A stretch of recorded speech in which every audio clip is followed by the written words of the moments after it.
আজ একটু তাড়াতাড়ি উঠে পড়েছি, সকাল সকাল উঠেই বাসি কাজ সারতে চলে গেলাম। জানো তো, বাসি কাজ বলতে বাসন না মাজলে যেন কাজই শুরু করতে ইচ্ছা করে না। আর আমি হেসে হেসে কাকিমার সাথে কথা বলছিলাম। পাশের বাড়ি কাকিমা এসেছিল আমাদের কলে জল আনতে, আর তো ওদের কলে জল তখন আসেনি। আর আমাদের কলে জল আনতে এসে দেখে না, আমি ক্যামেরাটা দেখতে পেয়েছে, তখন বলছে এটা কী করছো? আমি তখন বললাম ভিডিও করছিলাম।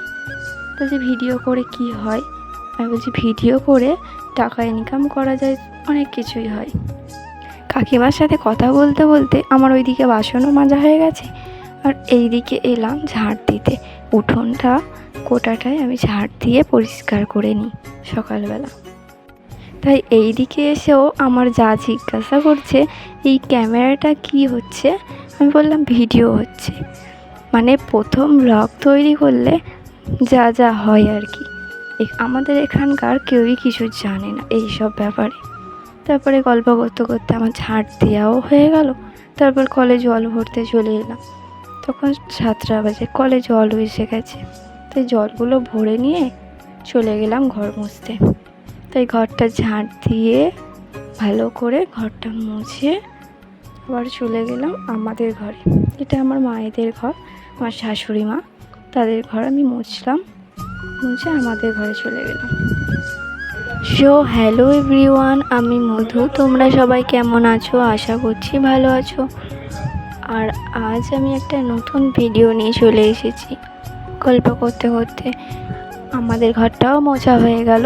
আর দেখতেই পাচ্ছ আমার বর আর আমার মেয়ে ঘুমাচ্ছে, আর আমার এইদিকে কাজ ছাড়াও হয়ে গেল। তারপর এই সিঁড়িটা শুধু মুছে ফেললে আমার হয়ে যাবে। তারপর বাসি কাজ সেরে আমি জামা ছেড়ে বাথরুমে গিয়ে জামাটা ছেড়ে ফেলি।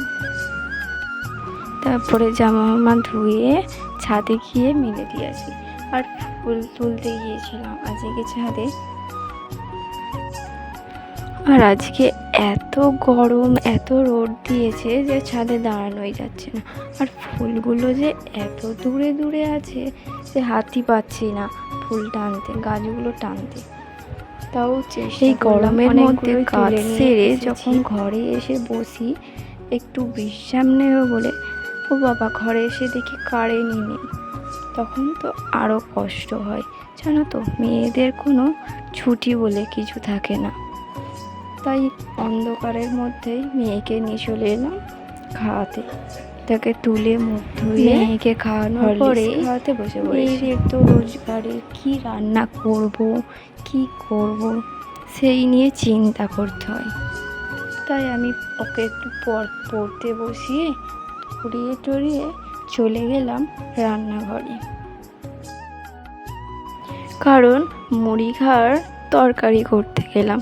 জানো তো, শুধু মুড়ি খেতেই ভালো লাগে না, তাই মুড়ির সাথে একটু তরকারি হলে খুবই ভালো হয়। মুড়ি খেয়ে দিয়ে আমাকে চলে যেতে হলো রান্নাঘরে দুপুরের রান্না করতে।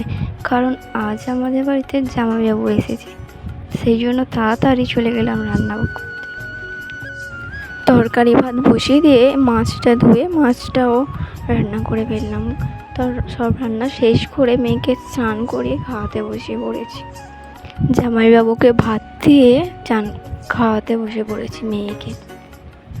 আরও এত দেরি করে খেতে বসে যে কি বলবো। তাই খাইয়ে দিলাম টকটক করে।